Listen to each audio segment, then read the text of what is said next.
If more of you supported the show, I'd be less sick of podcasts. Blah blah blah, blah blah. Sending out good vibes. Blah blah good vibes. Blah good vibes. Blah blah good vibes.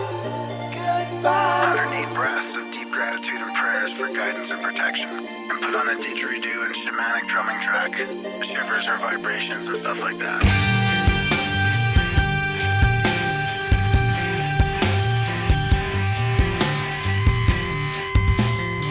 America.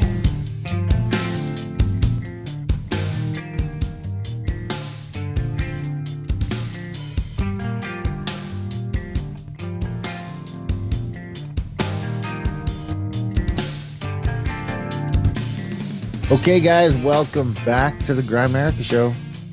Coming at you this week, friend of the show, Bradley Young, the other half of the Randall Carlson Adventures and Cosmographia, and it's a great chat. We find out some stuff. I mean, most of you probably know Brad already. I know some people that watch the live stream were already pretty excited. There's already a bit of buzz around this.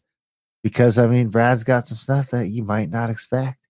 And it's all like right up Graham's alley. I mean, these guys could have been hanging out in the mid-90s. Yeah. Yeah, it's pretty funny, eh? Like, and I knew some of this because, I mean, when we talked to Brad about UFOs and stuff in 2019, I mean, he was like, I was doing those little CE5 events and he was out there, and there was a lot of people that resonated with UFOs, but just the extent of the consciousness stuff. And because in the 90s, it was going pretty good. I mean, there was like the Whole Life Expo and all these big expos that were happening. Like, I went to California, and man, it was like these huge expos that were kind of new agey at the time, right? But they were filled with crop circles and UFOs and all that kind of like Art Belly stuff, right? So there was lots going on back then. That's funny to me. I mean, as soon as that sentence came out of his mouth, I had a big shit-eating grin on my face. Just like, almost fucking too much. Yeah. Yeah, fucking that is mid-90s power dorks. Yeah, that is really funny. And of course, I do have something to read here too, but we'll wait a little bit. We can chit-chat for a bit. But I mean, I figured that this is it's got to do with Randall's work and Brad's work, and it's been a listener that's been emailing me stuff because of all these episodes we're doing on sacred time and sacred geometry and stuff like that. So I want to read some of that to you and see what you think. Well, of course, people can always skip our lazy ramblings. There's always a timestamp in the show notes with a little time there. You click on that, it'll take you right to the interview with Brad. But I get we might as well just get right. We might as well start with that. Let's do it. Okay, and just so you know, there is a link in the show notes for our trips. This Gorge trip coming up. It's right at the top. Not the top of the show notes, but right after Brad's two links there. So this is I'm gonna present it to you just so I can read it from my thing. But I mean, I find this fascinating. So this is after our Jordan Collin episode where he talked about the music of the spheres, and a lot of his time stuff was in there. And then Ryan Seven was also very much along the same vein that we didn't even really know about. Bob Greenier, of course, is familiar with a lot of this stuff. So we've sort of done it. And then Sheila was talking about, she talks about resonance and all this stuff too. So it all kind of fits in. And there's some really, all these numbers that Malcolm Bendel talks about, they keep coming back. And this guy's done a little bit of a deeper analysis. And I was trying to get him to summarize it for me. Like, dude, I need an elevator pitch. Like, if I'm going to talk to Randall about this, like, I need an elevator pitch. I need to, like, I can't go through all this stuff thinking like to summarize it myself, right? Because it's hard to wrap your head around, right? So it starts with like these numbers, like it takes the Earth 144,000 seconds to orbit a distance equal to the circumference of the sun. So circumference of the sun takes the Earth 100. This is that 104. Like, a lot of this is like 100 about this 144,000 number, right? Which is that number in the Bible. It's got interesting religious connotations, but also from sacred geometry and all this. So it takes the Earth 144,000 seconds to orbit a distance equal to the circumference of the sun. Have you ever heard of that one before? You know? No, so what? That'd be like 8640 times Right. 3.14. 8640. So, Because the circumference would be the times pi, right? right. So he's got here during the sacred year that consists of 360 days. This process takes place 216 times. So there's that 216 again. I mean, it's hard to believe.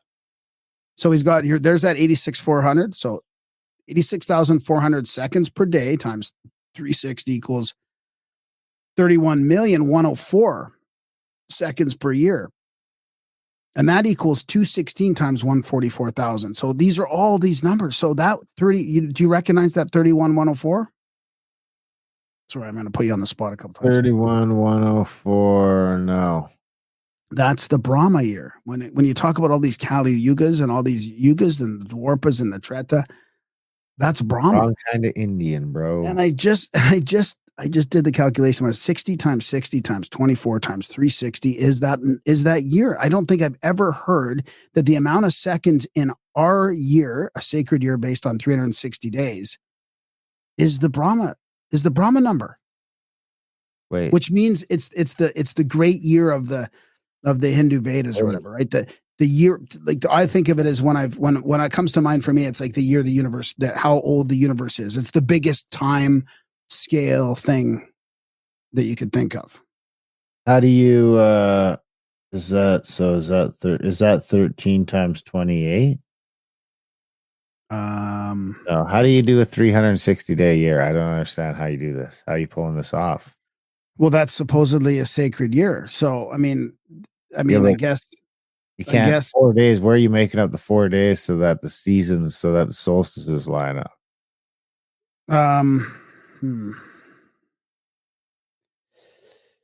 Well, what's the thing without the leap year? Without the leap year, the solstices stop lining up. 364? 365. 365. Okay, so that's it. I mean, maybe this is the problem is we're it used to be 360. Now it's like sped up to 365. I mean, is that a thing? Like maybe. Well, unless the Earth's spin right now, it takes. That's just how long it takes. And it takes 365 and a quarter days. 364. So right now, 13 times 28 is 364. So okay, so that's a discrepancy that I don't have the answer for. So I don't know why the sacred year consists of 360 days, but it does seem to fit with all these other calculations. Oh, that's nice. It doesn't fit with the actual fucking physical plane. But maybe that's wrong. I mean, I don't know. Like, okay. I'm asking the Chat GPT, how does the 360-day calendar work? Okay, the banking calendar.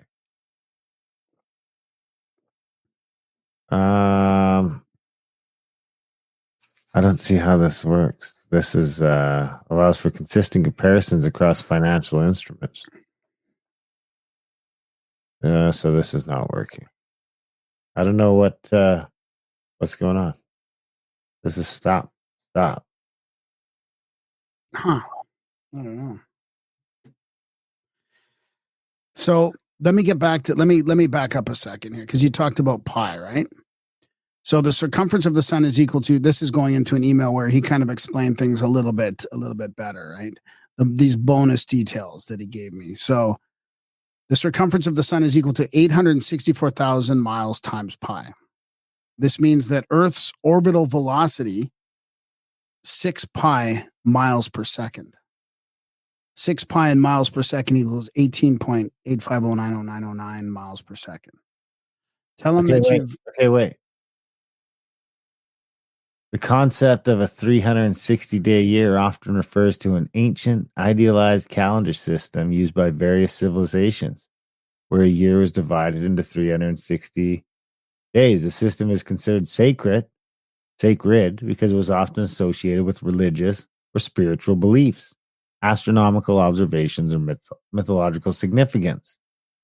So here, when I go to intercalculation, reconcile the 360-day year with the actual solar year, which is approximately 365.24 days.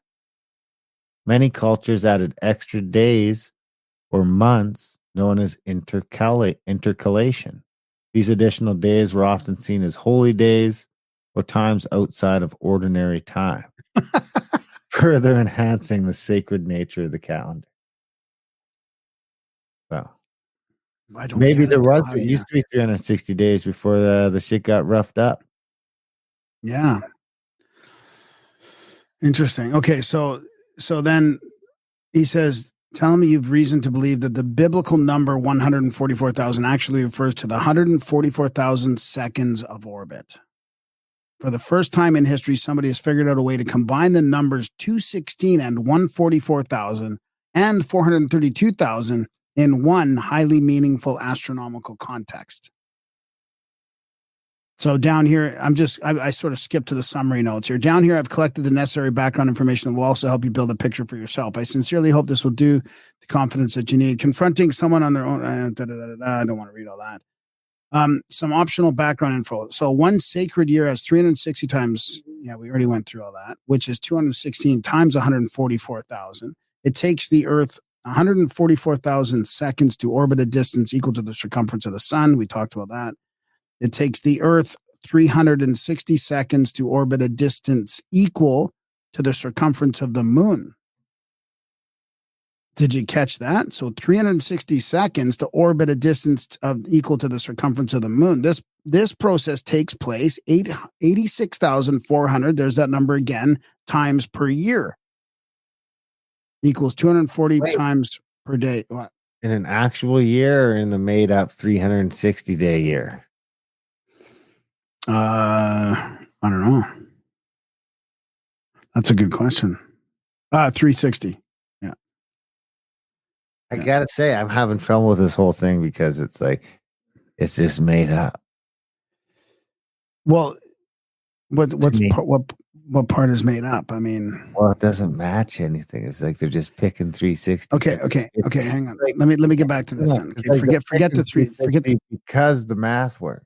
Forget the three. Well, but it was a sacred year. We just heard from ChatGPT that this is what they used for this. So yeah, well, maybe they're fucking idiots.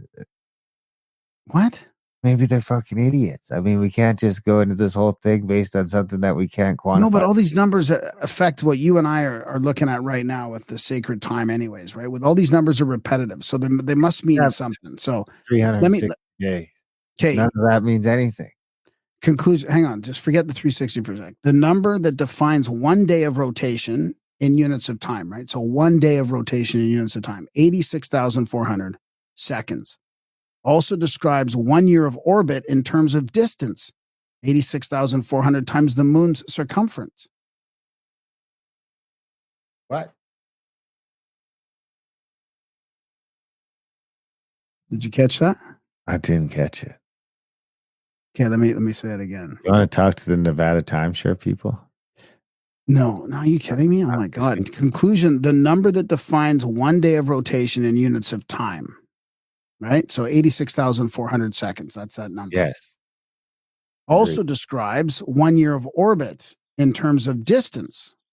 So 86,400 times the moon's circumference. So that's connecting time and distance right there. That's what I think. Seconds to miles. So 86,400 times the circumference of the moon? What's the circumference of the moon? So 360, well, that gets them back to that. 5 days of orbit, 5 times 86,400 equals 432,000. 3 times the circumference of the sun. 3 times 144. So that equals 3 times. I mean, how can it all be connected like this? I don't know. Okay, let me get back to the original one. Okay, let me get back to the original one. It's all connected through the fake year. Hang on. It's not just about the fake year, though. I mean, after 5 days of orbit, the sun. So this also got this 5 and 3 ratio in there. The division of 5 days. Okay, I'm going to get it back. It works every time. After 72 days, 360 divided by 5, there's that 360 again. So equal to 43.2 times the sun's circumference. I mean, it all makes sense based on 360. 43. Whoa, isn't that something? So after 72 days. Didn't live just too bad the Earth wasn't just like a fucking hair closer, like 1% closer. Well, maybe it was at one point. Maybe we got bumped out a bit, you know? We got gypped. We got hit with we got hit one day. 12,600 years ago. I mean, this is why I wanted to read this on the Bradley's episode, because Randall and Brad, we talk about this kind of stuff on our trips all the time. I mean, they're the ones talking about catastrophism, and maybe it has something to do with it. So get this. After 72 days, okay, the distance is equal to 40. So 72 is a sacred number too, right?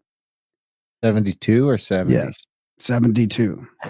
And the 72 distance is equal to 72 is 1/360th of a great year. Right. Which is only relevant because there's 360 degrees in a circle, which again is kind of like, okay, it could be 540. We could have just made it 540. No, but there's a reason why it's 360 though. That's the whole point. Randall would have that's the whole point of it. It's not. It's a what's the word? A second or a minute of time. It's there's a sacred reason for it. It's not just like dividing it up arbitrarily. So the distance. So after 72 days, the distance is equal to 43.2 times the sun's circumference. So there's that 43.2 again. 432. Yeah. Each Yuga holds doing some crazy calculus to figure out right now it's defying so the Earth would need to be approximately 0.9905 astrological units from the sun for the orbital period to be 360 days. Wow. This is slightly closer than its current average distance of 1 astronomical unit. So it'd be like 99%, 99 ten thousandths of a astronomical unit. Wow. That's pretty close. That is pretty close. So here's number 6. So the numerical expression of this cosmic relationship between the Earth's orbit and the sun's circumference. Okay, wait. Also, the Earth's actual orbit or this make-believe 360-day orbit? Well, it must be the 360 probably. Yeah, it's the 360. So let's just still assume that we're in the period in the ancient past where it was 360. Okay. This should negate the rest of my arguments. It's an expression of the cosmic relationship between the Earth's orbit and the sun's circumference. Also corresponds to the long count of the Mayan calendar. 144,000 years equals 400 periods of 360 years. 144,000 seconds equals 40 hours of 3,600 seconds. Number 7, the division of 144,000 seconds into 5 equal periods results in, and then they've got the 28,800, right? There's that. And that 3 of those is 86,400, and 2 of those is 144,000. There's that 5 and 3 thing. So he's talking about the Sumerian kings list as well. The reign of kings prior to the flood. So maybe this is all just maybe that's what it was pre-cataclysm. So during one single day, the orbital distance of the Earth is equal to 216 degrees of the sun's circumference. So there's that 216 again. Are you kidding me? So that equals to 216 degrees of the sun's circumference. Let's take us through that one again. During a single day, the orbital distance of the Earth. Like an actual day, or how long a day would be on a 360? 360 probably. Right? What is that, like 24 hours and 17 minutes? 1 year, 360 days. And the times the Earth travels the sun's circumference is 216 again. I mean, and there you've got the difference between the mile and the kilometer and stuff, I think, too. 1.66 days more. God, this is an exercise in idiocracy. I can't. I mean, how do we just keep going with the fake number? We need Randall here to explain why the 360 is not fake. That's right. Okay. The rational velocity of the Earth, is 0.288 miles per second. I disagree. Okay. The rational distance after 3 and 5 seconds. I don't have to get all into that. The sun expressed in miles. The sun, because the sun is 400 times bigger than the moon, the number of times the Earth orbits a distance that is equal to the circumference of its celestial companion is 216 times a year times 400 equals 86,400 again. You're not. You know how fast I think the Earth is moving? Yep. 1 mile an hour. 1 mile an hour, baby. All right, I guess we can. Okay, so here's 360. Again, from a different perspective. The time during which the Earth orbits a distance equal to the moon's circumference, okay, is 144,000 seconds divided by 400 equals 360 seconds. I have no problem with all that. I do believe that the Earth, the moon, and the sun are locked into and possibly Mars are locked into patterns like this. Mathematically locked. It's like right. Well, and here's where your 360 comes from. So the orbital distance after 1 second equals 1 degree of the moon's circumference. So that's your 1 degree of 360. Number 13, the number of times the Earth orbits a distance equal to the moon during one single day. So the Earth orbits a distance equal to the moon during one single day is 86,400 seconds divided by 360 seconds equals 240. As a result, the table of hours, 24, and seconds, 86,400 during one single day shows the various units of time and their total during 1 day of rotation. The number of times the Earth orbits a distance equal to the circumference of the moon during 1 year of orbit. Also, these numbers are numerically equal to the diameter of the celestial bodies measured in miles. That's interesting. It would be.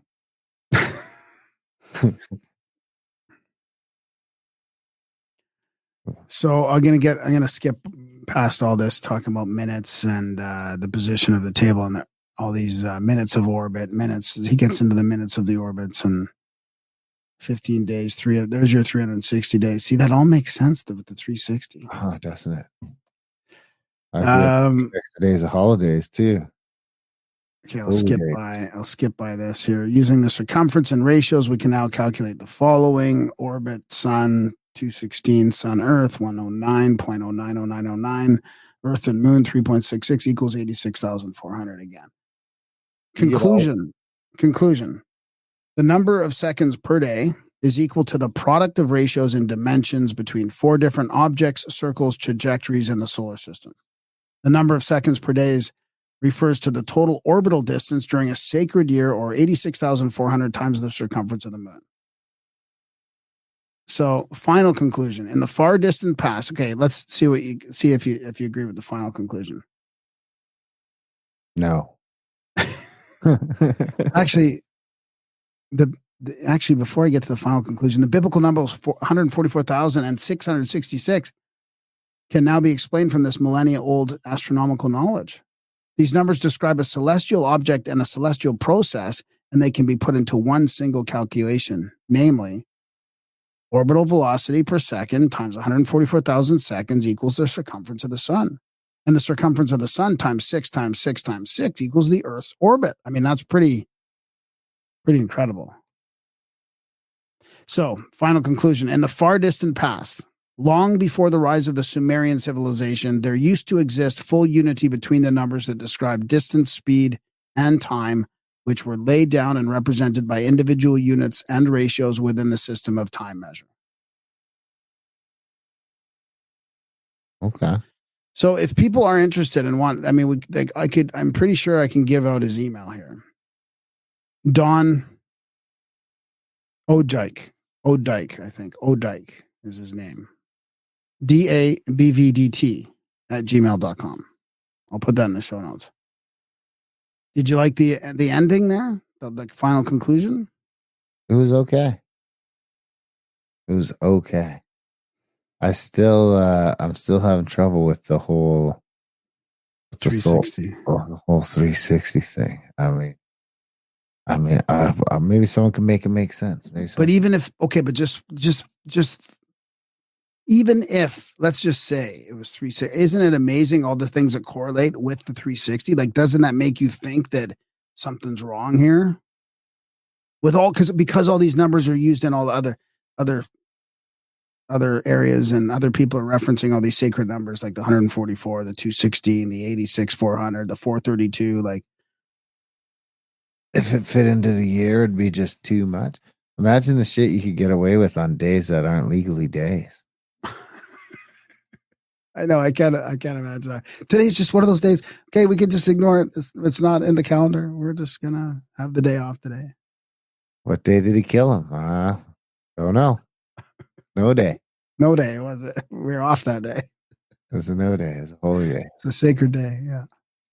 Support the show, guys. GrandAmerica.ca/support. If you're getting some value from our 360-day a year program where we come at you, we have not missed a week, I don't think, in going on 12 years. I guess not quite. We're at 11 and a half.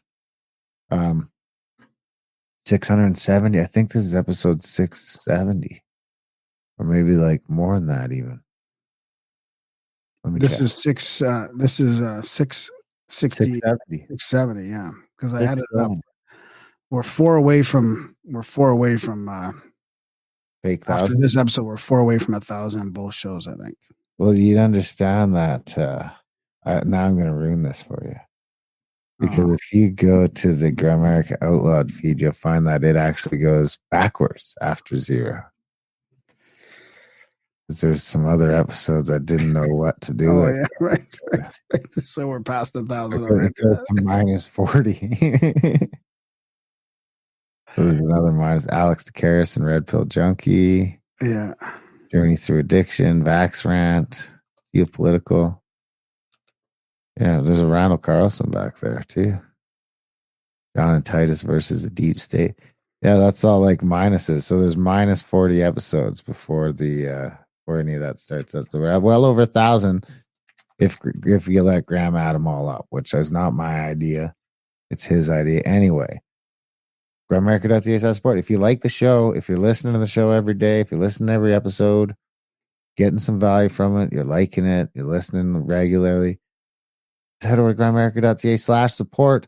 Sign up for a monthly or make a one-time donation today. And we'll love you for it. We will be able to keep the lights on and eat some food up here in Canada. It's important for us and lets us know we're doing a good job. And if you do, we're going to mention in the show, we're going to make you a noble. And if you do to the tune of 1,000 or more, you'll be a lord or lady of Gramerica, and you'll be able to get away with all kinds of crazy shit. But I do have a few new nobles to thank this week coming at you. We've got did I mention Joshua Hoagland last time? No, I don't think so. So he signed up for a new $777 a month, new noble of Gramerica. We got Chris Yates signed up on the Patreon for $11.11 a month. Thanks, Chris. Really appreciate it. And Mr. White on the Patreon as well, up their membership from $2 to $3.50, so almost a doubling. So all great, all good stuff. No one times this week, but yeah. GrandAmerica.ca/support, guys. Please sign up for monthly, make a one-time donation. I mean, shit, I can get married in like 2 weeks, you know? This shit's expensive. Yeah, Graham's Graham, you know? He needs money too to do Graham stuff. I'm painting right now as a part-time He's supposed job. to be retired, and he's had to come out of retirement to start painting again because support is so low. So big thanks to all the people that are supporting. If it weren't for you guys, the show probably wouldn't exist anymore. So you guys are keeping the lights on, keeping the show going for the 99% of these freeloading fucks. Just kidding. We love you that you're listening. But seriously, don't be a freeloader. Just head over to GrandAmerica.ca/support. Sign up for $1 a month. What's $1 a month? Seriously, nothing. Anyway, do what you can. If you can't support the show monetarily, you can share the show, tell your friends about the show. You know, send the newsletter around to random people. You can spam Graham, tell them some stories, this or that. You know, tell other people that you like to have us on the show or to come on our show, or just throw our name around the lexicon a little bit. See if we can't get some traction someplace. Subscribe places, like us in places. All those little things help if you can't afford to. Right? Things, man. They all help. Nothing helps as much as money. America.ca/support if you can, when you can. we would love you for it, and we'll mention it. So, best of both worlds. What else you got? Is that it? I think that's about it. Yeah. 2 more weeks till I get my pins out. I put a picture on in the chats of my pins sticking out. Some people told me I should hook up a battery to it. Oh yeah, there you go. Now maybe that'll increase the healing. Is that what they're trying to say? Yeah. I don't know how it'll feel because the ends aren't connected. So it's gonna be like when you lick a battery, except inside my bones. I don't know. So 2 weeks till those come out though. So I think I might blast a turkey maybe on my way home from the trip. Shout out to Forever Young at his ranch in Montana. So I haven't decided yet. I mean, we do have that trip we mentioned, but contact at thecabin.com. There's spots left for that. As of right now, there's a couple spots left. There is some people kicking tires on those last few spots already, though. So check that out if that's something you're into. I think that's about it, eh? I think so, yeah. All right, guys. You have a bio? Are you doing a bio? You winging a bio? Yeah, well, GeocosmicREX.com is the old website of Brad's YouTube. I got a YouTube link there too, GeocosmicREX. He's also on Cosmographia with Randall. So that's actually I'll put a note. I'll put a link to the Cosmographia YouTube as well in the show notes. But Brad's, he's the explorer guy. He's the let me get to the actual what he says here. It's pretty funny. It's kind of what we said. Expedition coordinator, videographer, drone meister. He's the scale man. He's in all the pictures. He's taking all the pictures. And they they're arguing that these cosmic forces have influenced the cyclic advancement and destruction of human civilizations and proposes the actions that must be implemented and how to avoid the next catastrophe. So he's our humble navigator and co-host on our trips with Randall. That's right. Fucking co-host on the trips. He's the navigator of all time. He's the ultimate road tripper. I guess that's it, guys. We love you. Enjoy the chat with the fabulous Bradley Young.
Oh, and we are live. Bradley Young, welcome to Grimerica. Thanks for joining us solo. I don't know. I think it's probably the first time we've had you solo. Oh, definitely. Yeah, thanks. But we figured, let's get to know Bradley a little bit. Let our audience get to know Bradley a little bit. Because, to be fair, a lot of times when we're with Randall and you're with Randall, Randall's doing a lot of the talking. So, you've been there for literally decades, but, probably somewhat unintentionally in the shadow a little bit. So we thought, let's have Bradley on because you're kind of branching out and doing some of your own stuff too. And you're kind of like the scout too for Randall and our trip. So there's lots to talk about. Yeah, there's an intentionality in the invisibility, actually. I'm okay with that, and I'm working on that. Totally. Yeah, and you're an interesting dude, but yeah, I get it too. I totally get it. It's going to be important to get out there and have my own voice and tell my story and what I've been involved in and, stuff that's coming up and we're all going to go through. There might be some crazy days. So. Yeah, exactly. Yeah. Yeah. So, thanks for having me. Yeah. We got so much to talk about. What do you want to start? Do you want to start with, our upcoming trip? Darren, Brad, what do you think? Well, I mean, there might just be some people that don't know who Brad is. So why don't we just start with that on where you are, where you came from, kind of how it was getting started with Randall and what it's been like. You guys have been doing this work together. You got some of your works, your pictures published in some serious journals now. And I mean, that's all kind of pretty exciting stuff. So let's just kind of get people up to speed on who Brad is and what you've been up to and why we're having you on the show. Yowza wowza.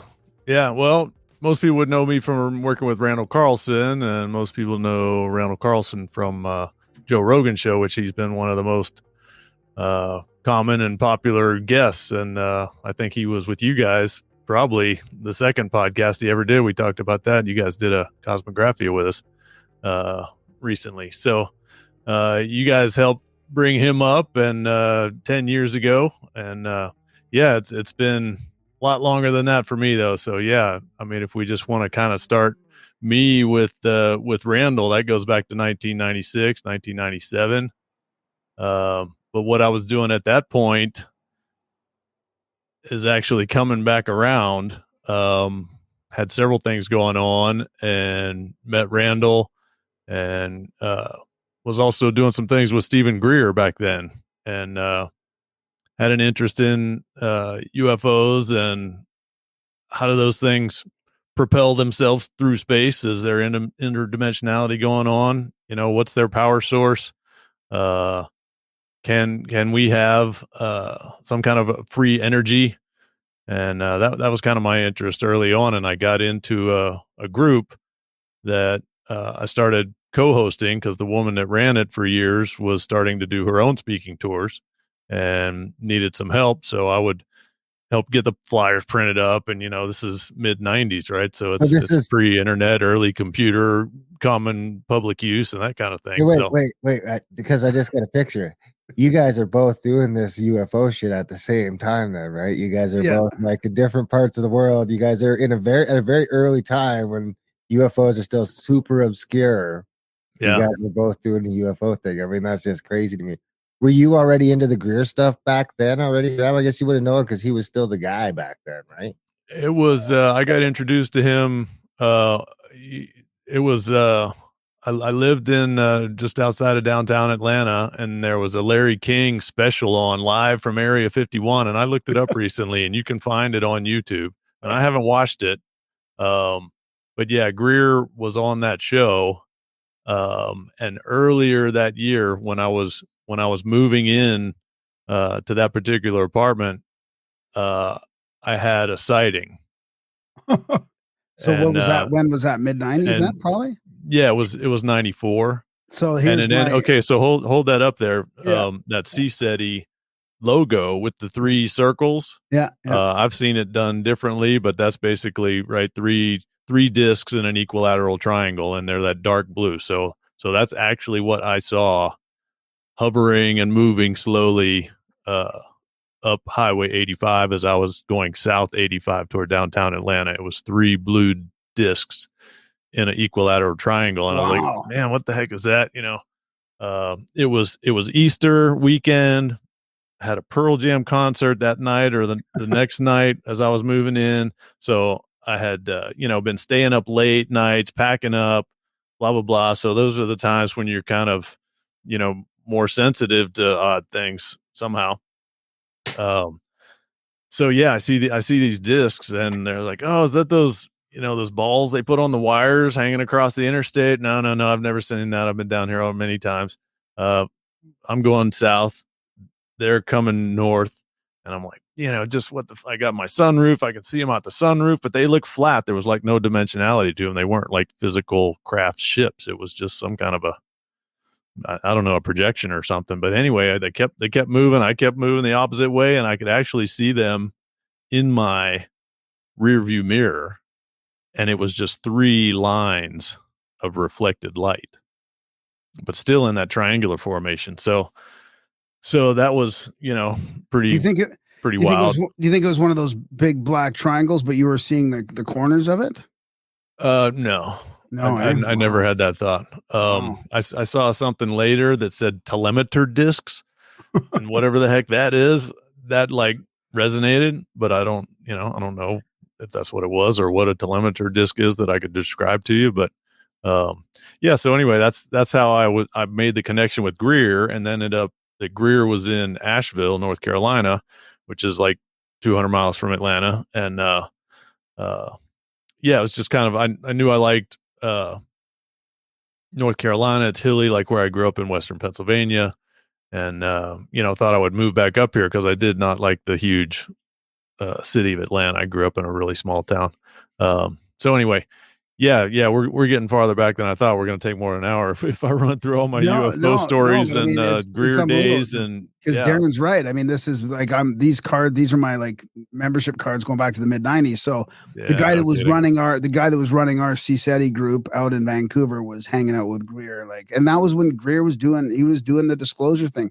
That's why I have a little bit of a soft spot in my heart for Greer, because he was the one talking about disclosure in the mid-90s, and he put together that huge project, years later. Yeah. I went up to Washington D.C. Did you? Wow. In 97 and in 2001. Wow. Yeah, to see him up at the press clubs. Crazy. Yeah, because I actually emceed an event in Asheville.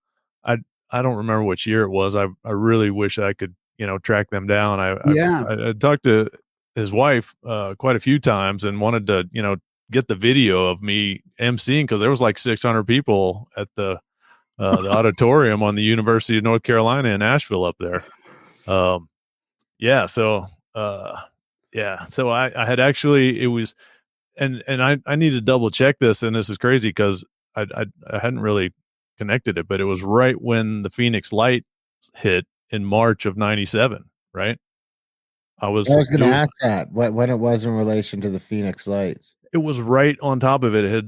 I was hosting an event with him. He was coming to do a program at the Fernbank Science Center planetarium down there. And I had read a book and made some media kits and spread them around and got newspaper articles and, was getting him on the morning radio show and, trying to turn it into a big thing. And yeah, it was so much strange stuff happened that weekend, but got to connect with him. There was like a huge hailstorm and we got lost from each other, and this is before GPS days, so I had like sent him a flyer with a map on it on how to get to the Fernbank Science Center, and he didn't have it. And I went to the hotel to meet him and he was gone, and I thought he'd left because stuff was like, some things were not working out right. And he shows up late, and yeah, it was a crazy sequence of things. But through my advertising for that, some people tracked me down and offered me a shot to do a radio program for a summer. So that leads into how I got connected with Randall. So it was this same March, same time as the Phoenix Lights, same time I'm doing something with Greer. Something else was going on with him going to the Congress up there, or the National Press Club. I don't have all my days together on that, but there was just a big group of things that was happening there in the spring of 97.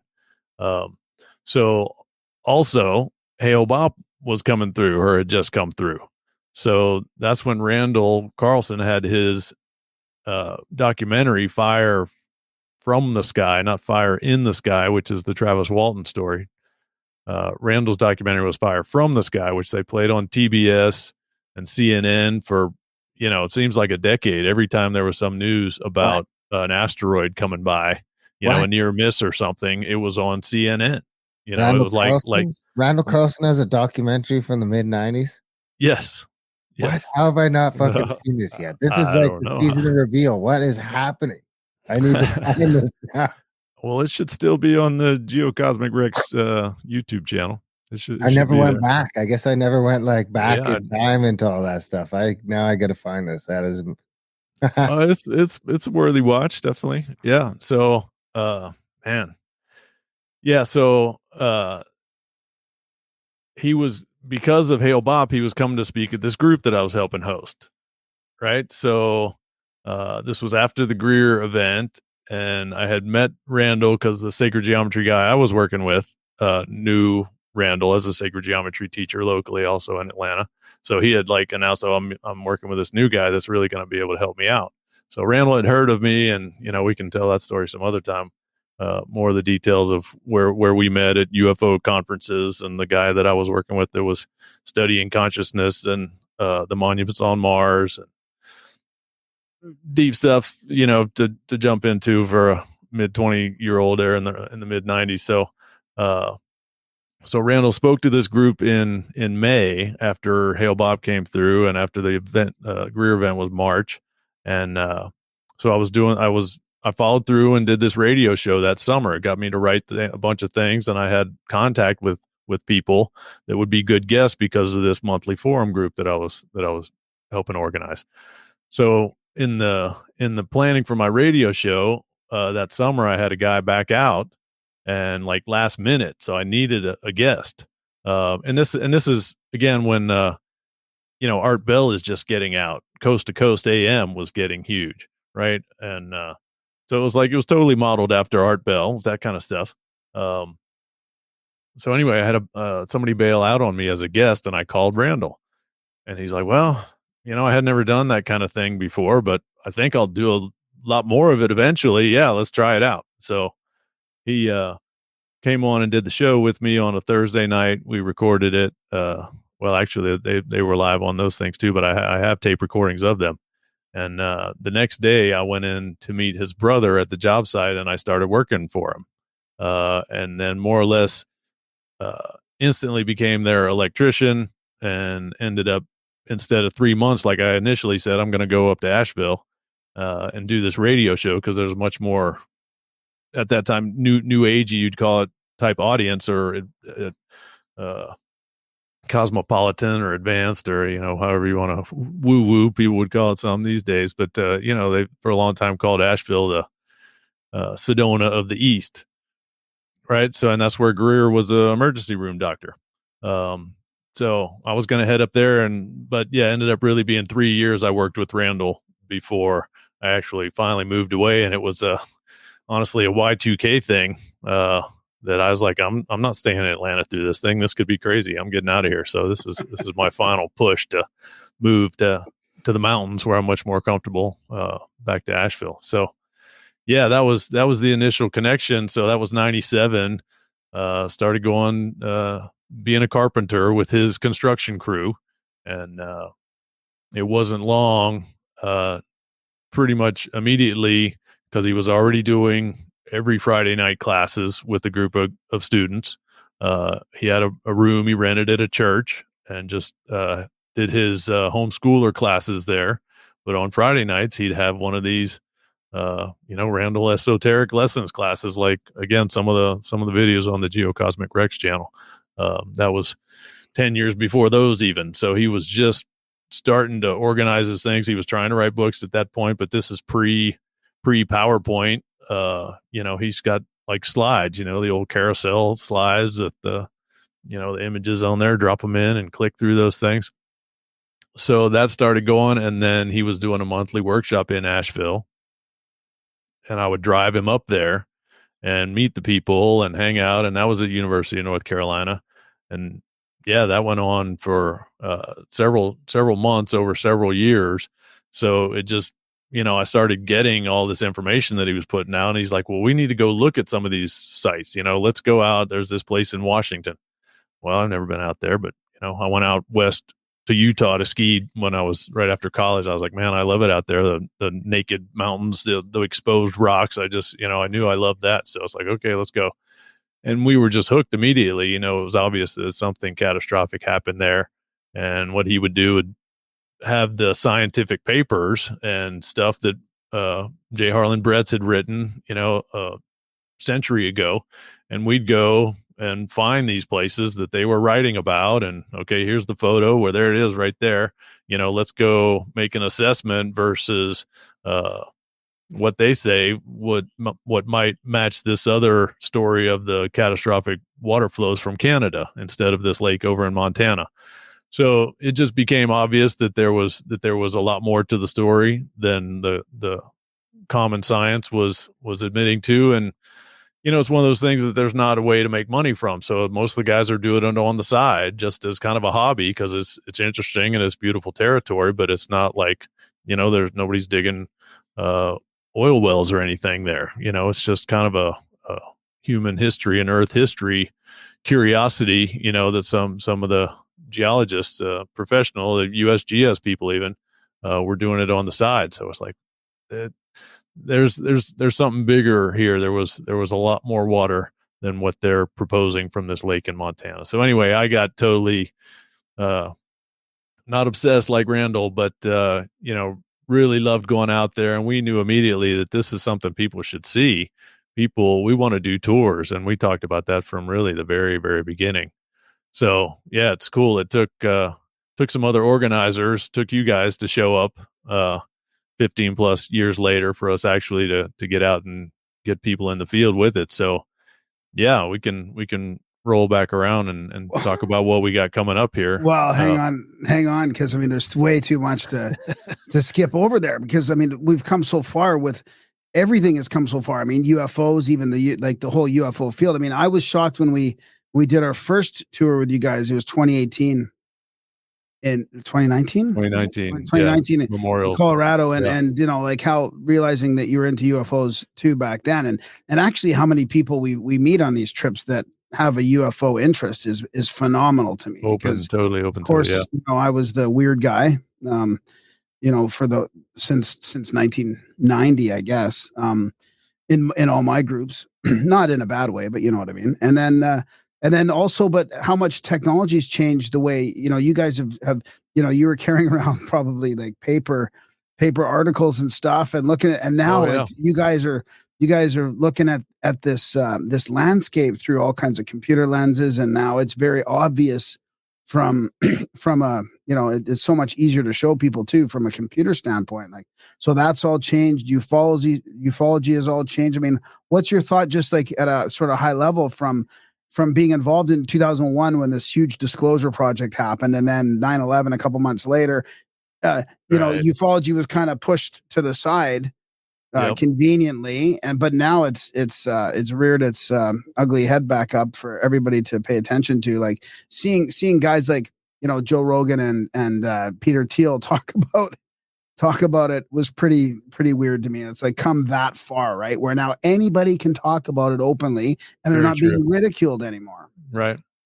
Well, I think part of that door opening was just more scientists are willing to say, due to the just huge numbers that, once Hubble came out and we're seeing these distant galaxies, and there's so many of them, and right, it's hundreds of billions and hundreds of billions of galaxies even. It's like, the odds that we're the only life is just ludicrous. There has to be, it's just the odds are so crazy. So when legitimate scientists, right, people that other broader academics and politicians might start trusting would say, well, there's just statistically, there's got to be more out there. So how can we totally say that they haven't come here or they're not nearby? So I think that was a big part of the shift. Do you have any like personal views on the ETH, which is the extraterrestrial hypothesis, compared to like black projects or interdimensional stuff or time travelers? I mean, do you follow it like to that level of detail? I do not. Yeah, I'm not a researcher at all. I'm not a reading person. So no, I haven't dug into any of that. I don't know the favorite ideas of groups or no. So I have a lot of input on that. Did you go out in the 90s with Greer and the groups? Did you do any CE5s and all that? Or? No, it was kind of right at the beginning of when he was doing that. It was really even probably, a year or two before the disclosure project really got going that I became aware of him. So, never went out in the field with him. Had the workshop that we did when I did the program in Atlanta when he came to Fernbank. So we did have some, in-depth lecture with 15 people, and some of the meditations and just some of the early ideas of what you would do, what the CE5 would, I guess, turn into. That was really before even I think they had any of the tones, any of the, the beeping, that stuff that they came up with. Yeah. Yeah, the protocols. So yeah, we had we had some groups after that. We went up to North Georgia a couple times and went out with some groups, but not with Greer himself. So no, I don't have any regular contact with him at this point. Yeah. He even when I went to the thing in 2001, afterward, after the National Press Club, there was like another extended Q&A session downstairs or somewhere else in the hall. And, I asked a question, like lofted up, like an easy thing. I thought that he was really going to be able to talk about the Phoenix Lights. And, he didn't recognize me because whatever, I guess maybe that was soon after I cut my hair, shaved my head, and I didn't have a long curly ponytail anymore. So, or he thought I looked like a plant or a spook or I don't know what. So yeah, he jumped at me about the way I phrased the question as he claimed this, but I was really trying to loft him a softball so he could, go off on the Phoenix Light story. But anyway, so yeah, I don't know that we'd be able to even, be able to track him down now. So yeah, it's been 20 years. And what about how far the knowledge of the Scablands and the flood and the whole Younger Dryas thing? I mean, you guys talking about this 20 years ago, but now it really is like everybody seems to have heard about it or known about it. You've played a huge part in that. What is that like? Well, satellite imaging, just like you said, we can call it up on a computer and just look at it like nothing and just scroll around the whole planet and then zoom in and look at a car. It's like so crazy. So just that capability that now you can identify these things by scrolling around, and anybody can. So, people are looking around and finding new craters, or at least proposing new craters. And, once they find something that's accepted, like subglacial outburst floods, right? So now they start recognizing that in other places. So now you can go across the whole northern tier of the U.S., right, where the margin or the terminus, the southern extent of the ice sheet came to, and there's all kinds of evidence of just massive water flows and drumlins and subglacial outburst floods and these underfit river channels that are miles wide, that have a decent sized river in them now, but it's just tiny, a thousandth of what was in there at one time. So those things are most prominently displayed there in Washington in the Scablands, where we've gone and taken these tours.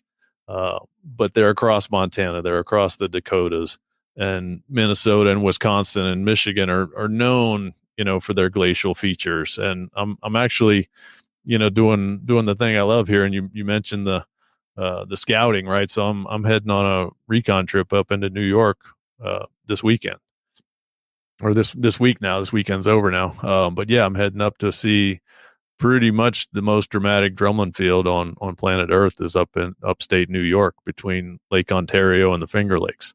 So yeah, I'm headed to Niagara Falls tomorrow, which I hadn't been to in 20 couple years. And, yeah, Finger Lakes and some massive drumlin fields, really, because it's another place worthy of a tour. Definitely, people know about it, but when you get out to go with 35 people that are like-minded and open and non-judgmental and open to anything, and probably know a lot about what you're into on the side, that you've always been an outcast or weird or whatever, these are the kind of groups that you find your community. And, that's been the most amazing thing about these tours we've been doing together.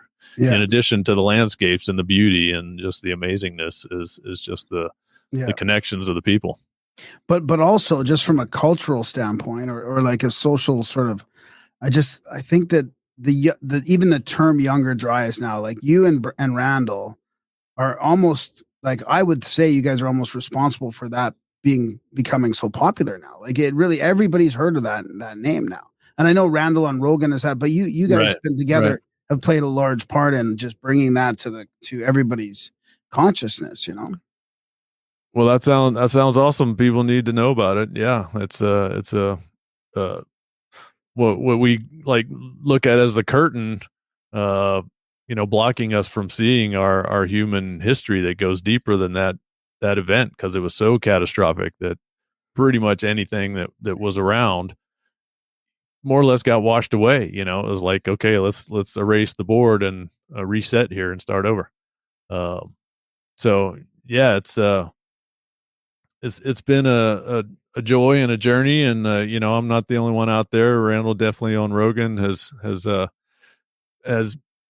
dug that in deeply into consciousness, and that's an excellent thing. And then George Howard and his Cosmic Tusk group and the Comet Research Group wants the evidence for the actual proxies of the metals from space. You know, the platinum group metals that have been found.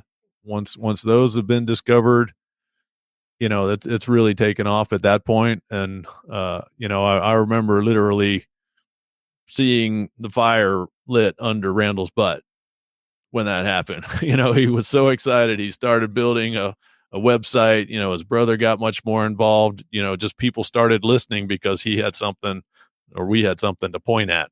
Right? Look, here is the paper. They found this stuff. You know, this is what I've been saying. Randall's been saying for more than a decade, and here it is coming out in the proceedings of the National Academy of Sciences. Can you go a little deeper into that? What they found? Well, not specifically on that one, you know, because I get kind of mixed up because I'm not a studious read it and reread it and you know, remember this one versus the next one. Just the gist of it, like the importance of it. Well, because there was actually the guys that came out with the paper actually wrote a book first. And some of the conclusions or speculations they came up with, I didn't like and didn't agree with, and that turned some other people off at the very beginning too, about the source of these metallic spheres and glassy microspherals, and I don't think it was nanodiamonds in that very first paper from 2007, but they had found tusks of you know, woolly mammoth that had extraterrestrial, like these platinum group metals embedded in the tusks. So that was kind of the kickoff there in 2007. But yeah, you've got from the event, right, that took out the dinosaurs 66 million years ago, the big impactor, 6 mile wide impactor that crashed into the Yucatan and southern Gulf of Mexico there, right? What they found in that layer around the globe was iridium, but that is also one of these, you know, 0.5 to 5, 6 platinum group metals. Now, what they found more of in the Younger Dryas boundary in this black mat, or just below the black mat, is plutonium this time, but there's osmium, ruthenium, you know, there's 6 of these platinum group metals. But yeah, this time around they're finding a lot of platinum, and that's kind of the signature, because they're and I learned this from Randall, right? Again, I haven't researched a lot on my own. I've learned from Randall.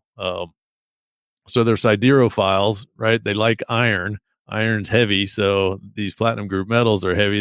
They've latched onto iron and they've sunk. So they're not on the surface of the planet anymore. They're down deeper. So you find these platinum group metals near the surface of Earth.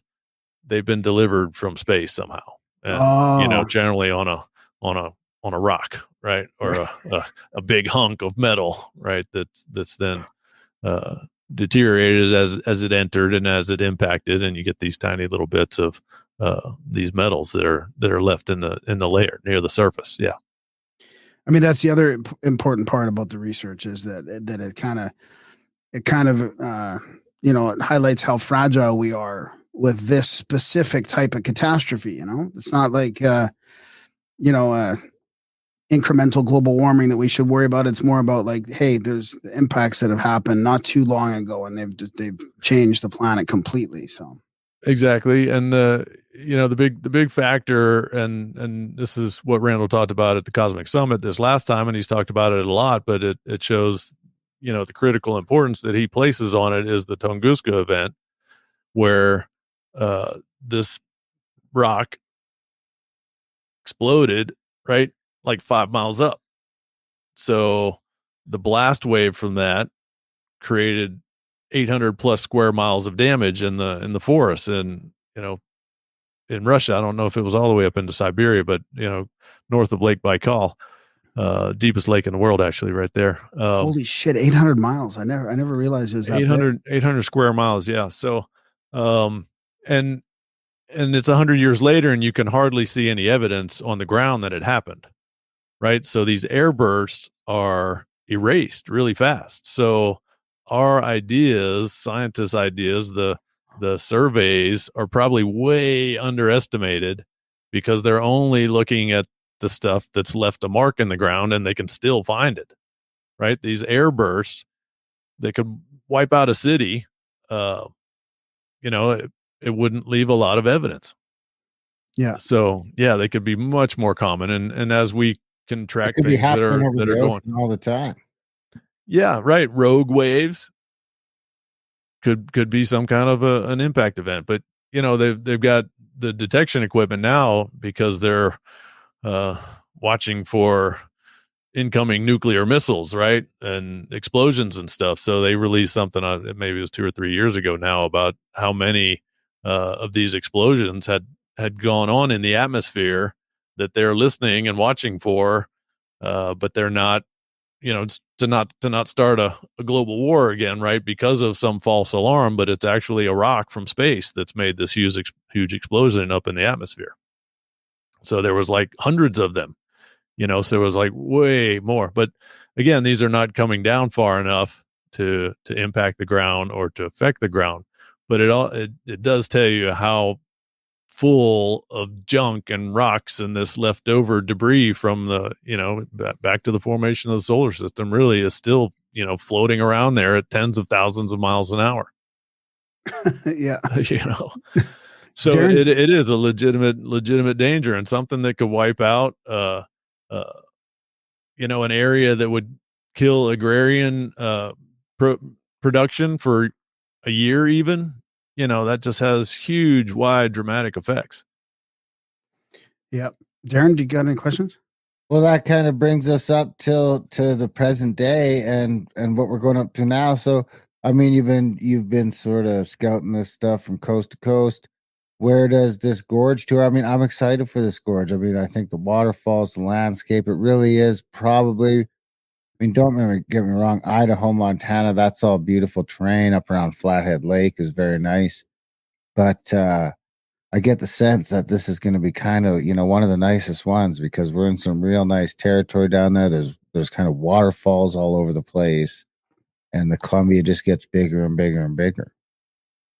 Yeah, it's beautiful, it's dramatic, and it's what caught Randall's attention. He tells the story pretty regularly that he went out there in 1970 and just said what the heck, and he had no geologic knowledge back then, but 40 years later he's an expert on it. So yeah, there's they're probably 200 foot plus, several of them that we're going to go to foot high waterfalls. It's one of the most beautiful places in the country, and yeah, everybody that's gone out there is really overwhelmed with the beauty and just the uniqueness of it. And there's an interstate 84 that goes right down the gut of it, all the way through it. So you can see it. There's lots of places to stop. There's lots of waterfalls. Mount Hood is right there.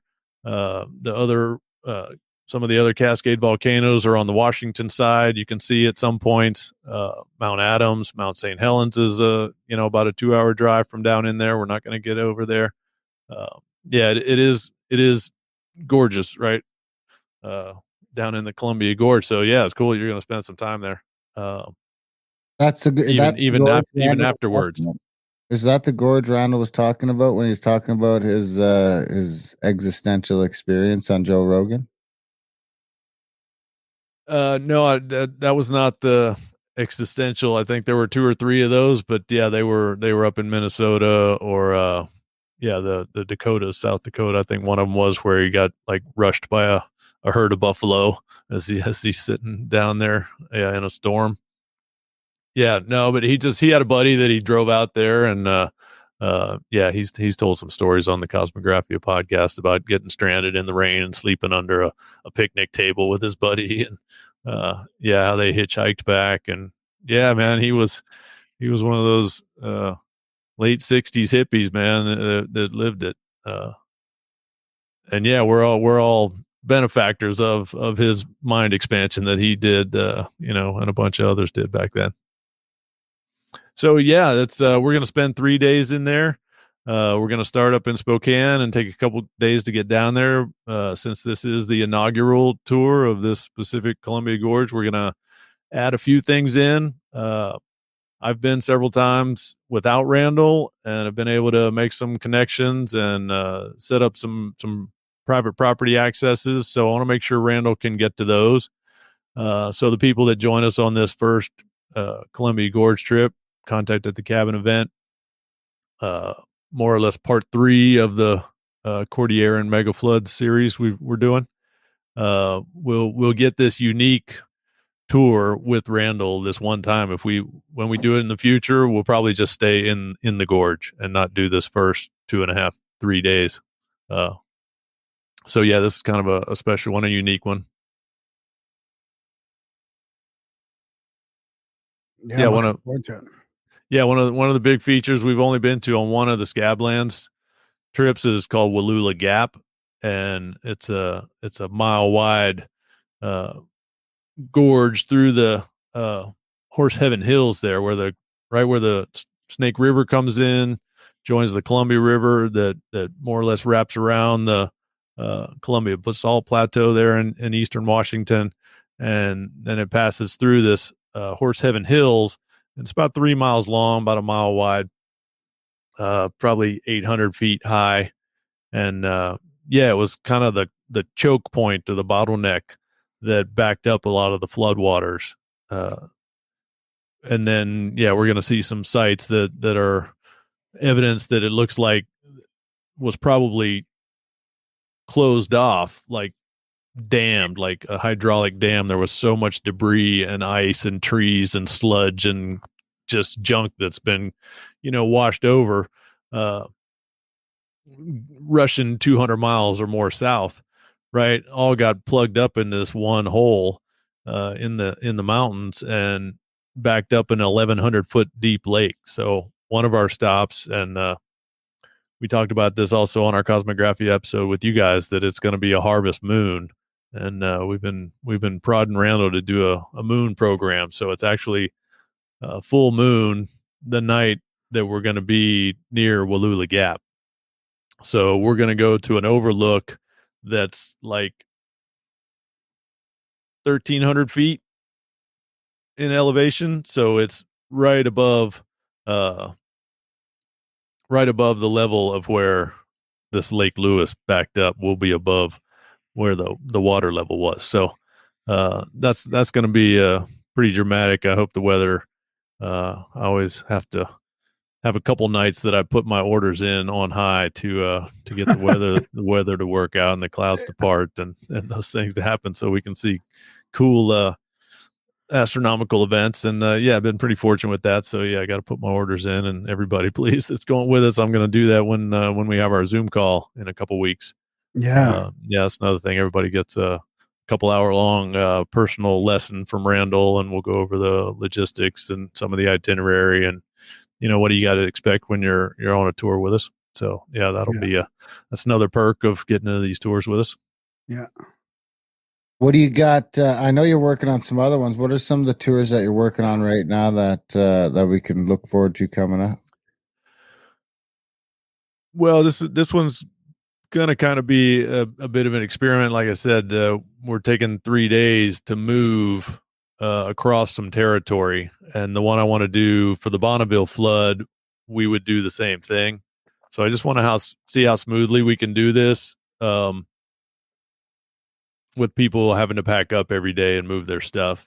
But it's a lot of territory, and it's spread out, and the water that flooded moved fast and covered a lot of area, and had a lot of effects and erosional effects and depositional effects that we check out and make for beautiful places and interesting places to see. So Bonneville was a huge lake that covered like 2/3 of Utah. You can see a lot of the sand flats there that still exist. Great Salt Lake is just kind of a little puddle that's left over from this huge Lake Bonneville. So that one would start in Utah, run up into southern Idaho and then follow the Snake River Plain and the Snake River across in toward Boise. Wouldn't get all the way to Boise, but almost. There's some cool sites just south of there along the Snake River that I've been able to visit a couple times the last couple tours. I've been going early and late to the Scablands tours and doing recon for these new ones. So that's I'm kind of caught up. So that's I decided I'm going to fly out to this one, and so now I'm doing my recon for one that's a year and a half out or 2 years out maybe. We'll do one up here in New York, but yeah, keeping that process going. So yeah, the Bonneville. Yeah, go ahead. So this Bonneville, this is a different water source now then. Yes, it would. Well, it's disputed, right? I mean, Randall's got his story, and we're not convinced of the timing that has been determined for all these things, that they were separated by 1,500 years or 2,000 years, or they were 15 to 17,000 years ago. They could have been 13,000 years ago and all been simultaneous. But yeah, there were huge, massive lakes that suddenly built up at the end of the ice age, right? So Lake Bonneville was a huge one, but they were all over the desert Southwest. There's all kinds of lake beds, just the Groom Lake, right? Area 51. I mean, these are dry lake beds. There's huge current ripples in the Mojave Desert from water rushing over the deserts down there. There was a huge lake, 1,000-foot deep lake, I think, in Death Valley. Lake That's Manly. got to be what's going on in Monument Valley too, right? I mean, it sure looks like there's been some water in there. Yeah, definitely. I can't say that was from the most recent event, but we're starting to get into the mechanics of a lot of impactors into a multi-thousand feet thick ice sheet covering millions of square miles. The whole land of Canada was covered thousands of feet thick, except for some of the mere mountaintops in the Canadian Rockies in BC. And it's just, I mean, that's a whole climate issue in itself, is how does that much ice build up in that time? And then, the big question, and that caught Randall's attention, is, okay, how did it melt so fast? They don't have a source of energy that would melt the amount of ice that covered Canada, basically equivalent to what's covering Antarctica now, right? Was over Canada and northern Europe and the northern hemisphere ice sheet, and it's all gone, and it melted in less than 5,000 years. So Randall's idea was, well, there had to be some other source. Even if there was a lot of volcanoes under the ice, it was just too thorough and too widespread, and those flood markers are all across the northern tier of the U.S. Like I said, I stopped at Wisconsin, right? But I'm going to New York. There, Hudson Valley, Maine is known for its glacial features also. So it's the whole continent, it seems, was washed over. There's a big delta out into the Gulf of Mexico that New Orleans is built on. They found buried current ripples, thousands of feet beneath sediment down the Mississippi River Valley. All this stuff is just starting to come together, and it's just, there's, thanks to Randall and Cosmographia, people are starting to get a context, to have the eyes to look at a catastrophe that big. So, but yeah, back to the mechanics of an impact into the ice sheet, right? It's going to be instantly vaporized, right? So the atmosphere is just going to be super saturated with the water that's instantly vaporized from the impact into the ice, because this thing's going, tens of thousands of miles, 20,000, 50,000 miles an hour. So you hit something that's 8,000 feet thick of ice, 4,000 feet even, right? More than a kilometer up to a mile through the Rockies. We've identified at least one obvious place there that Randall talked about. Mount Robson? Well, not as an impact site. Mount Robson was the source for Okotoks potentially. Yeah.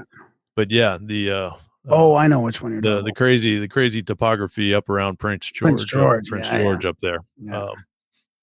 Yeah. Is a clue. And then okay, so just wanted to wrap it around though to to the big lakes, right? So all that water launching into the atmosphere that then has to rain out somewhere, right? So it goes up into the atmosphere temporarily, but then it rains out. So then you end up with the sudden filling of all these dramatic lakes across the south and southwest U.S. Wow. Or yeah, Would right, could that and be Lake Bonneville from could that be rain, the just sudden rain. could that be the vapor canopy? I mean, how long could that stay up there, do you think? Because I mean, you see on all these ancient textbooks, and I don't know if you've ever seen Archaic's work.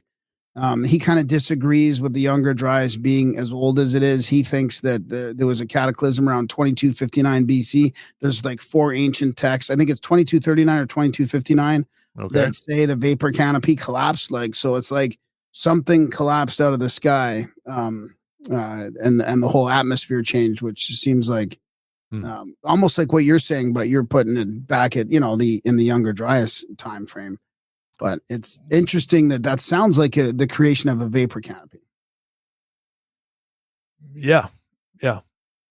But yeah, how far did it go up? I don't know what this guy's proposing. So yeah, there could be a layer or a portion that's super saturated that still has some effect thousands of years later. Yeah, I don't know, but yeah, what does that do to climate or sun albedos and who knows what? Yeah, I don't know about that work. So.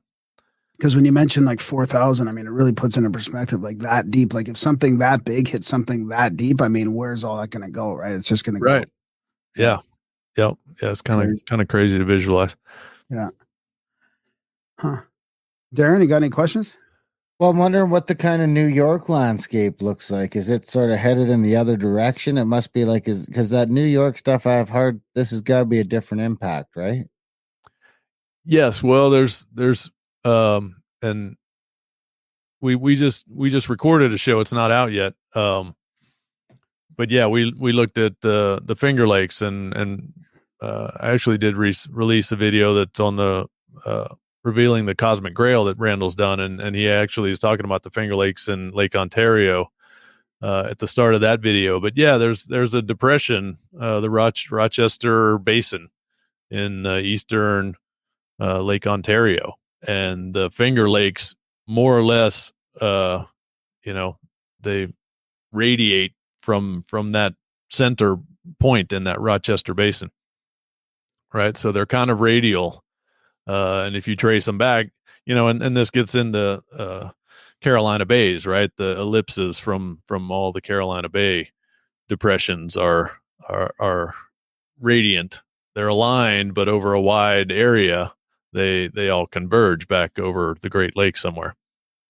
So yeah, it's still sudden catastrophic melting of the ice sheet to the north. So an impact thousands of miles away to 2,500 miles away in British Columbia, right, may or may not, probably not have a sudden effect on the Laurentide ice sheet there north of Lake Ontario. But if it's a multi bombardment event and you've got just a rain down of cosmic material at high speed crashing into this ice sheet, then yeah, it's going to be all over the place. So yeah, Lake Nipigon, that's one. There's a video out.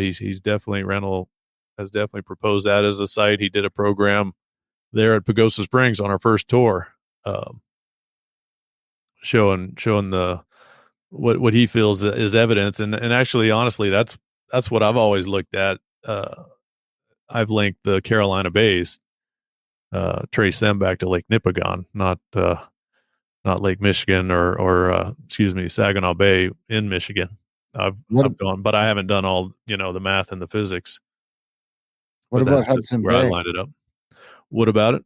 Well, it just looks like. I mean, it kind of looks like it could have been a crater at some point, sometime. And yeah. Isn't that where we see the certainly been proposed, but something that big, 12,000 years ago would have just been so devastating. I think that's probably a remnant of an impact. Yeah, an astrobleem, an old rim there. But I think it would have to be really old.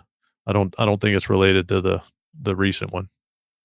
We have evidence of the isostatic depression releasing there. Yeah, around Hudson Bay. Yeah, definitely. There's series of shorelines that's raised, in pulses 1,500 feet. Some places you can see the images, of the shorelines as it's lifted back up after that huge amount of weight had been released suddenly. Yeah, it's still slowly Zoom back rebounding. out there. I mean, look, you got that little fucking island there that seems like a perfect circle. The one beside it, you were just looking at another one down south of those. Yeah, those are known identified ones, the Clearwater Lakes. Yeah, That one. that's And then Manicouagan, if you look and at that's actually much bigger than that lake ring. If you zoom slowly, you can see there's another circle about twice as Right wide. there. Yeah. Yeah, right Yeah. there. Well, really Wow. three times as wide. Yeah. zoom out a Wow. bit, Graham, and it's like not all of Hudson's Bay, but the one bottom right corner there sure looks suspect. No, go up. That's James Bay. Well, you got Right there. That coastline there. Oh, right there. right. Wow. Yeah. Yeah, that is interesting. I never really, like if you just take So that. that's called the Nastapoka Arc. So yeah, you can look that up and read a whole lot about that if you want. But yeah, it's been proposed, and it's likely. But yeah, I mean, it's one of these things that's so old. I don't know that they can ever say for sure. But then you go down, southeast of there. What does it say? Prince Edward Island. So Prince Edward Bay there. That's another curious one again that we just looked at on our podcast the other day. Yeah. So which podcast is that you're talking about? GeocosmicREX, we recorded episode 110. We did Oh, good. 109 with you guys. Oh, so, good. You're still doing it. Okay, good. yeah, we Awesome. did 110 with Chuck Kazina, who's a nice. environmental scientist specializing in geology, and he's been on several tours with us and been to some of the conferences. So yeah, good friend, and he actually doesn't live too far from Randall in Atlanta. So we've gotten together, had a meal with him, and well, you guys were on the Egypt trip. He was my my flying buddy and partner, roommate there in the trip that time. So yeah, Chuck's good friend. So yeah, he's super smart, funny guy. So yeah, he did a show with us. He Nice. made my Be wedding coming out ring. next week. I'll get it out before the tour. Say that, Darren. He made my wedding rings. I mean, you'll just miss him because he'll be here. He's going up. Yeah, he can't come to the tour, but he is coming to my place for a couple days before. Wow. Yeah. He'll be there at your wedding. Wow, nice. Yeah, he made all the wedding bands, so he's got to be there. He's the jeweler. He's the Grimerica jeweler. I don't think I'm supposed to tell people. I mean, I got right, Chuck. I think he wants to get more into that as he eases toward a career change and potential retirement. Yeah, he's got some other projects. Yeah, he's an interesting, fun guy. I mean, we can't leave without talking to you about the Monroe Institute and Consciousness, because that's another really cool parallel with the stuff we've talked about on the show for so many times. That's what's so interesting to me. It wasn't just about Randall's work and all. There's all these other things that intersect. But I mean, I had all the tapes, the CDs from the Monroe, not all of them, but I mean a good 20 or 30 of them, the Hemisync ones. I tried a lot of those different ones, and been fascinated by the Monroe Institute and the Gateway stuff. And I mean, we had a couple guys on that were from there. We had a guy that has a subsidiary of that on Vancouver Island on the show. So do you want to talk about your experience there at all? And you went to the what do you call it? Yeah. The Gateway? Was it the Gateway? Yes, the Gateway is the initial foundational program that you have to go through before you can take any of the advanced level stuff. So pretty much everybody that's going there has done the Gateway.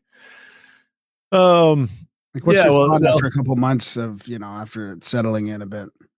Yeah, I've gotten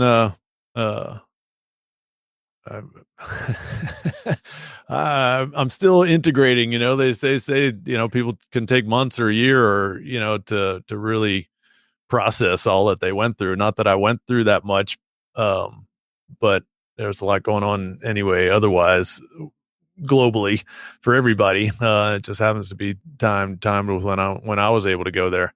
But yeah, the idea that we are more than our physical body, right? That there's something beyond us that still exists. So this jumps back to where I was saying I was working with Randall and Stephen Greer, and then the other guy's name was Fred Mills. And he was studying consciousness because he had a classic illuminative experience, and he thought he was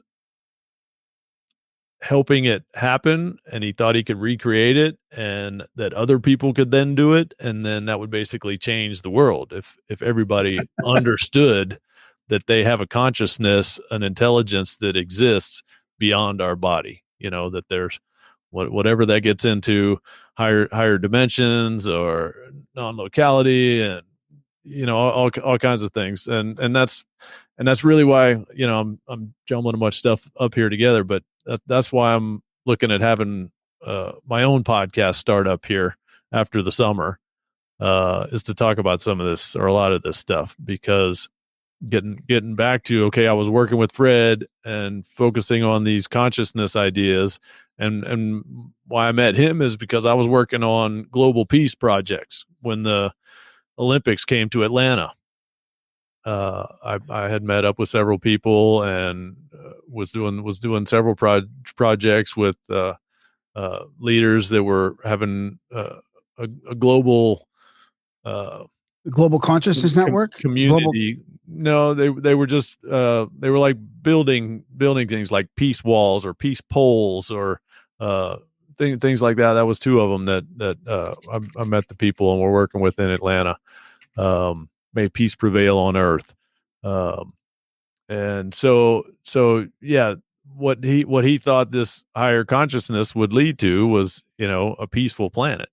And when I graduated college, we're getting into the Kuwait war, and all the stuff about wars for resources, and that's going on now. I guess that's always how it's been, right? So I thought that was a terrible thing, that we put the young people through, and that it was all these things to kill people, to get money and resources. And so anyway, without getting too deep into that, yeah. So that's how I had connected with this guy Fred initially, because he was working on projects similar for the Olympics, some global peace movement awareness projects. So What year was that Olympics? What year was that Olympics? 96 in Atlanta. 96. Okay. Yeah. So see how I can wrap this back. No rush. Together and up here. Yeah. So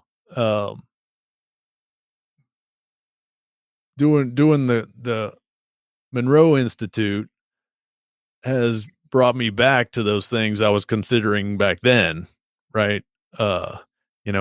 Is there a soul, right? That means most likely death is totally not what we think it is and what everybody's afraid of. And things like reincarnation are a possibility, right? And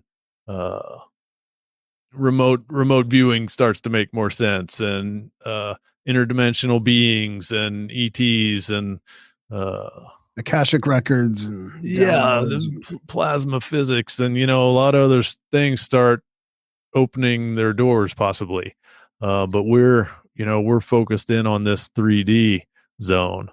So yeah, again, pulling all this back together. So yeah, something I'm becoming more aware of and have been, but it's just giving it more of my time and wanting to learn about astrological effects, right? Not necessarily, personal, what Western astrology, I guess, has gotten into. You're gonna get a date, or you're gonna get a new job. It's like the movement of the planets and their interactions with each other, and the things that they represent seems to have, as I'm learning little bits at a time, some influences on us here, and they can trace the dates back. Our country has enough history now. There's enough world history that you can say, okay, well, this revolution was going on when there was this particular alignment, right? So my own awareness of just cycles, and Randall talks about the math of it, and Malcolm Bendel's got a huge poster with the numbers, and the way things, the spacings and the sizes and everything has to be just this precise match to function like the beautiful machine that it is. So anyway, Saturn, his orbit is 28, 29 years, right? So I just turned 56. So I'm coming up against my second Saturn return, right? So my first Saturn was when I was doing this stuff with Fred and Greer and just meeting Randall, right? So I branched off and went into the geologic catastrophe world with Randall, and I've been able to do all these studies and really I've gotten into I think I've got a lot of great photography from all these awesome places I've been able to do. Not that I really know how to operate a awesome camera, but I've been in such beautiful places. I've got a huge collection of images now from all these places. So I've gotten into that art side of it and that appreciation for the earth and the planet. But now it's like I don't necessarily want to talk so much about the catastrophes and fearful stuff, because they seem to be cyclical, and a lot of people do seem to think that we're due, and it kind of looks that way. But I don't want to focus on the fear portion of, impending doom. It's like, okay, well, let's figure out, how do we get through this? What are our solutions? What can we do better next time if we pull through whatever may happen? Which is why we're going to spend some time looking for Atlantis and the Grail now instead. Yeah, man. That's yes.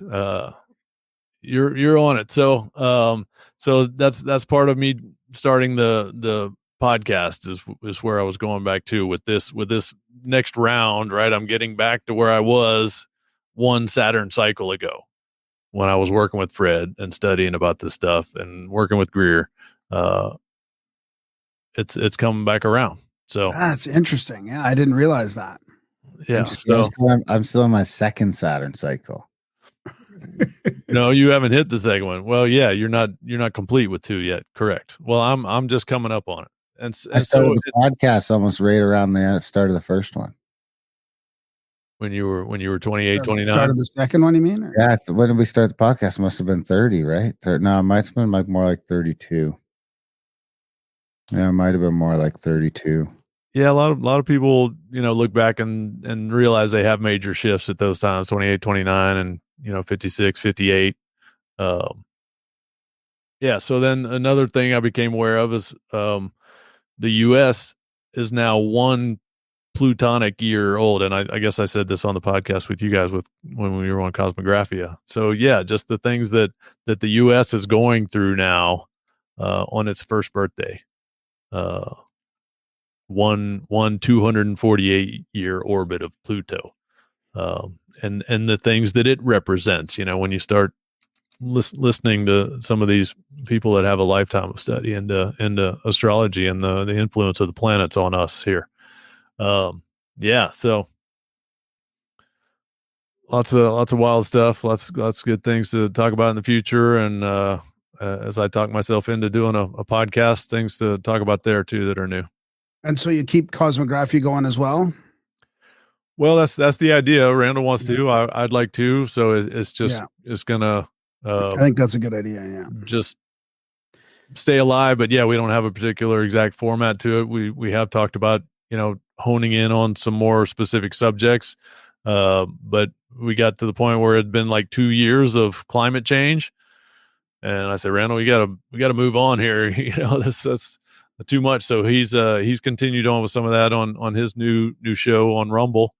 But the initial idea and discussions were to really delve into the breadth of his studies and PowerPoint shows that he basically organized 24, 25 books by making that many PowerPoint shows with 200 to 450 slides each.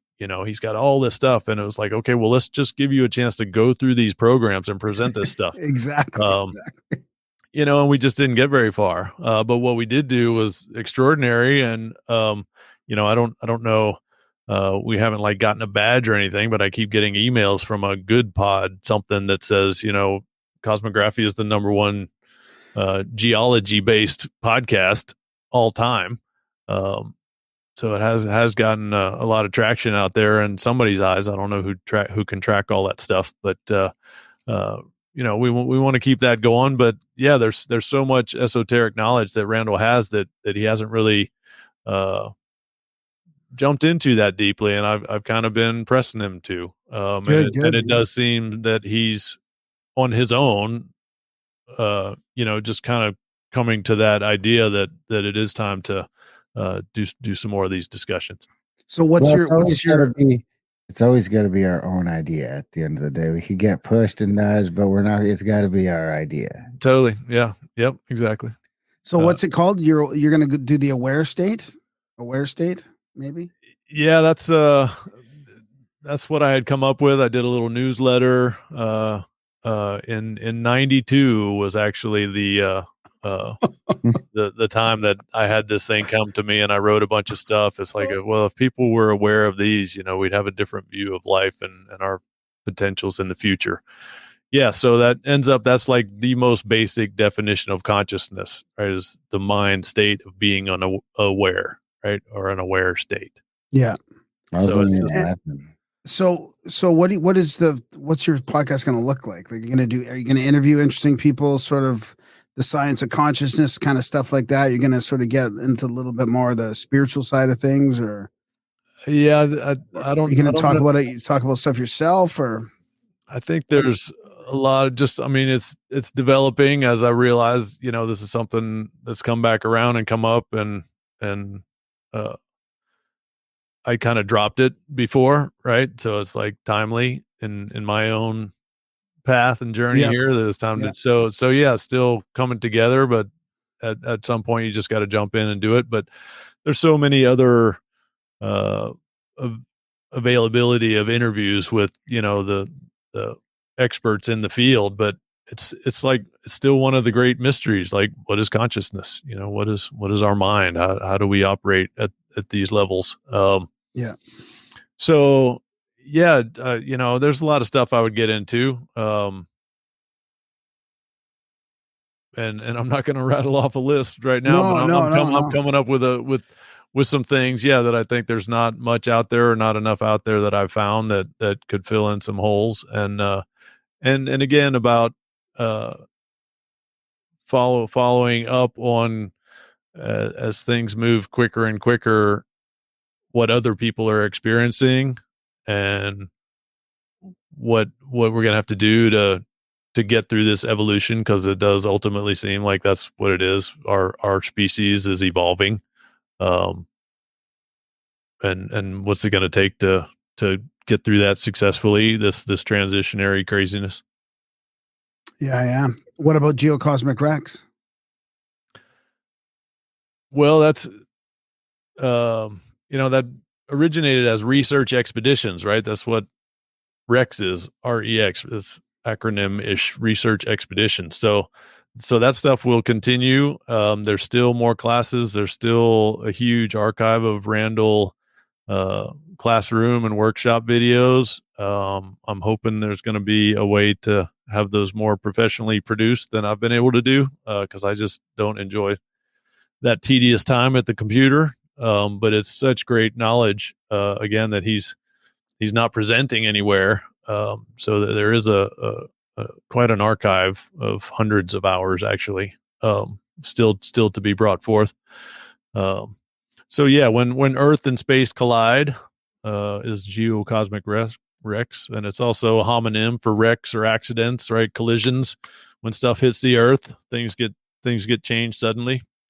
Things get wrecked. Yep. Yeah. So yeah, I hadn't done anything with that website in quite a while, but I had some inspiration in 2010, 2011, and I wrote a bunch of the stuff that's on that website. That's still I'm good with. Yeah, look at that. And man. we started all that stuff, all those videos. Wow, good for So that's a good little resource there for people. Oh yeah, definitely. Thanks. Speaking of good resources, we've got a very small handful of spots left for this trip with Brad and Randall coming up in just 3 weeks from today, 3 weeks from tomorrow, actually. Contact@thecabin.com if people want to check that stuff out. Of course, GeocosmicREX, is that like where is that the website to go for all your stuff? GeocosmicREX.com. That's the Well, there's the channel, the YouTube channel is the massive videos. There's some written material and some of Randall's written material that was duplicated on the other site that shall not be mentioned. But yeah, it just I needed a webmaster and didn't come across one, so that's just been kind of stagnant for several years. So they'll likely be more aware state type GeocosmicREX type social media things. But yeah, that's gotta come together. There you have it, folks. Well, Brad, thanks for coming on. Do you have any of your own social media yet we can shout out here yet or not yet?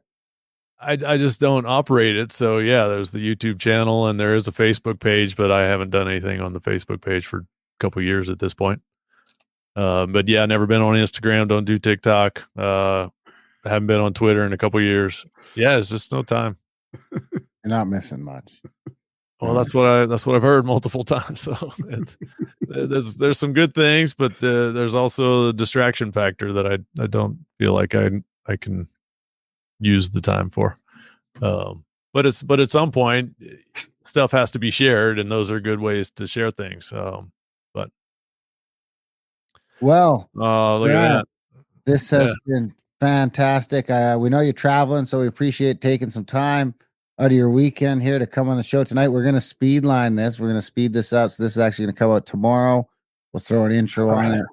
We'll get it out right away and see if we can't plug up those last couple holes in the trip we got coming up. So yeah, join us on tour. Yeah, that'd be beautiful. There's a couple spots left. It's going to be a time. It's a great group. I can tell already because there's so many familiar names on it. If you haven't been on an event with us yet, this is going to be probably the best one yet. We got waterfalls. We got great stuff. We got a bunch of people that are finally starting to figure out what the fuck we're doing. So check that out. Contact at thecabin.com. Yeah, awesome. GeocosmicREX. Brad, is there anything you feel like we didn't get to? Oh yeah, there's a lot we didn't even. Yeah, broach. Yep. Next time, we used to do it again. Yeah. Yeah, let's do it again. When you start up the aware state, we'll have you on again. Yeah. There we go. Perfect. Yeah. Thank you. It's awesome to talk to you, and then we'll have other trips to talk about as well by then. And yeah, good stuff. Yeah, I appreciate you letting me outflow some of the stuff I've been doing that I've just kind of been sitting on.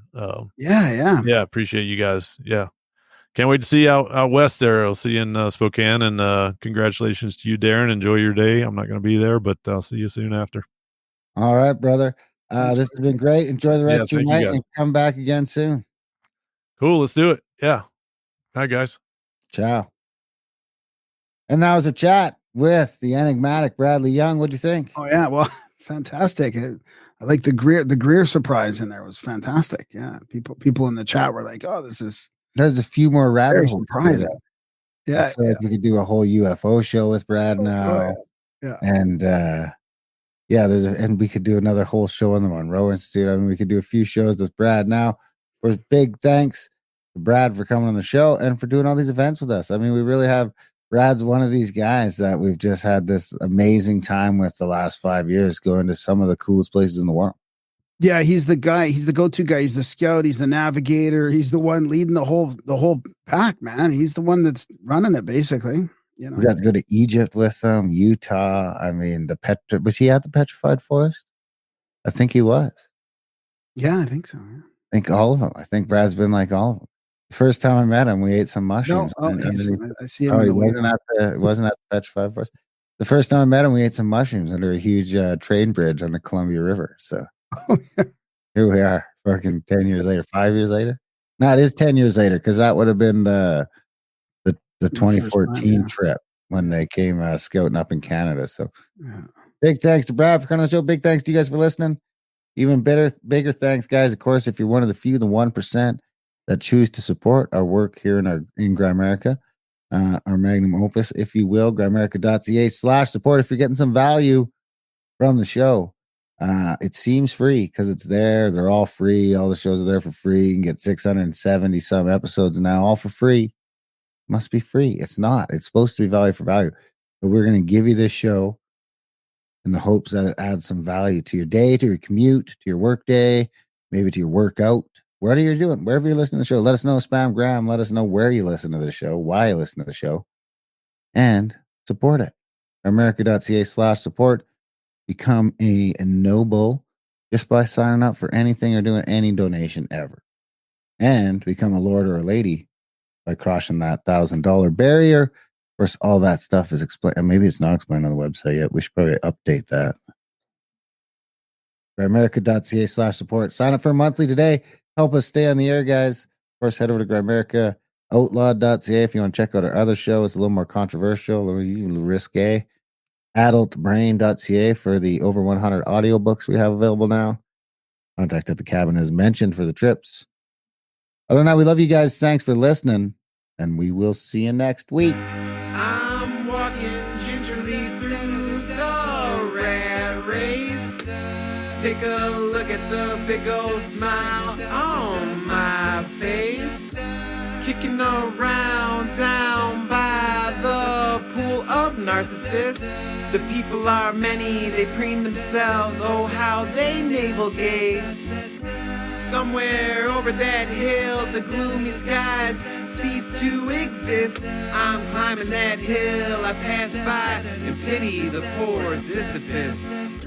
I go into hyperdrive, turn into a beam of light. I'm strolling down a static electric avenue. The people are predictable, they say good morning, how do you do? When out of nowhere, a randomly pure angel in the crosswalk bumps into me.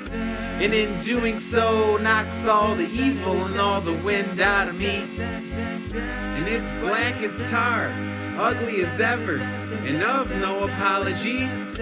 This angelic mama sings heavenly of the truest theology. Together we're a seraphim dream, forever young with no chronology. 1,000 years from now we'll be written into ancient mythology. We go into hyperdrive, turn into a beam of light. Can you tell me about the view up there? It's sparkling remarkably, the air is crystal clear. Well, please won't you tell me what it takes to transcend this place? A little bit of heart and a whole lot of soul. Take a look at the big old smile on my face. As my angel says, dance with me and your life will never, ever, ever be dull. I go into hyperdrive, turn into a beam of light. Turn into a beam of light. Turn into a beam of light. Turn into a beam of light. Turn into a beam of light. Turn into a beam of light. Turn into a beam of light. Turn into a beam of light.